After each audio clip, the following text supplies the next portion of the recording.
மறைந்த நடிகர் முரளியோடைய பையன்தான் அதர்வா.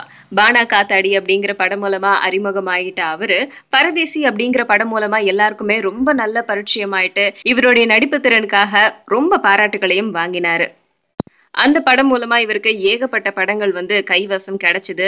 அதுல ஒண்ணுதான் ஈட்டி, இரும்பு குதிரை இந்த மாதிரியான படங்கள். பாலாவுடைய பரதேசி படத்துக்காக தன்னுடைய பாடி லாங்குவேஜ்ல இருந்து, கெட்டப்ல இருந்து எல்லாத்தையுமே மாத்தி ஹோம் ஒர்க் பண்ண அதர்வா, அத தொடர்ந்து நடிக்கிற நெறைய படங்கள்லயும் தன்னுடைய ஹார்ட் ஒர்க்க தொடர்ந்து பண்ணிக்கிட்டே இருக்காரு அப்படிங்கிறதுக்கு எக்ஸாம்பிள் என்ன அப்படின்னா, இவரு அடுத்ததா நடிக்க இருக்கிற ஈட்டி படத்துல இவரு தடகள வீரரா நடிக்கிறாரு. சோ அதுக்கான பயிற்சியும் மேற்கொண்டுட்டு இருக்காரு. அத தொடர்ந்து இவரு நடிக்க இருக்கிற இரும்பு குதிரை படத்துல இவரு பைக் ரேஸ் வீரரா கலந்துக்கிறாரு.